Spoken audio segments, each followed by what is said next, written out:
فہمیاں بھی ساتھ ساتھ دور کرنی ہے. جو اہل سنت رضی اللہ کہتا نا وہ اپنی جگہ ٹھیک ہے. جو اہل سنت حضرت علی علیہ السلام کو رضی اللہ کہتا ہے نا اپنی جگہ وہ ٹھیک ہے. اپنے شیعہ جوانوں سے کہہ رہا ہوں کہ وہ گھٹاتا نہیں ہے.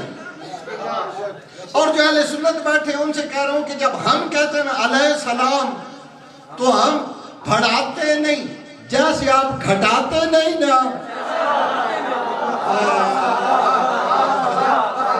ایسے ہم بڑھاتے نہیں. اچھا جب اہل سنت رضی اللہ جو اہل سنت رضی اللہ کہتے ہیں میں نے بتایا نا کہ یہ جو ہمارے پاس ہیں یہ علیہ السلام والے جو اہل سنت رضی اللہ کہتے ہیں نا وہ کیوں کہتے ہیں وہ اپنی جگہ درست کہتے ہیں. میں کوشش کرتا ہوں کہ وہ بات کی جائے جس سے ایک دوسرے کی غلط فہمیاں دور ہوں ایک دوسرے کے ساتھ جڑ کے رہنے والی بات کی جائے. تو جو اہل سنت رضی اللہ کہتا نا اس کی غلطی نہیں ہے. اس نے تاریخ میں پڑھا جو اہل سنت رضی اللہ کہتا ہے نا غلطی اس کی نہیں. لفظ پھر سنو. اس نے تاریخ میں پتر تیرے تو میری نظر ہے اس نے تاریخ میں پڑھا کہ حضرت علی صحابی رسول تھے. صحابی رضی اللہ ہوتے ہیں.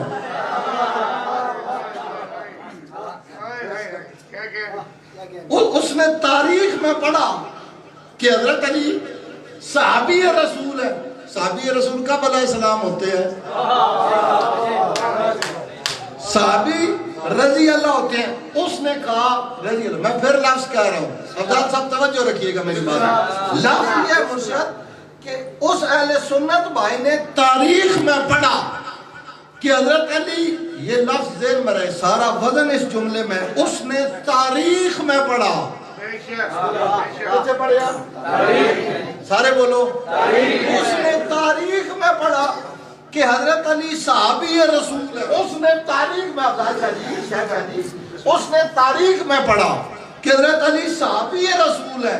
اب اہل سنت دوستوں سے بات کر رہا ہوں کہ جیسے آپ نے تاریخ میں پڑھا کہ علی صحابی رسول ہے ہم نے قرآن میں پڑھا علی نفس رسول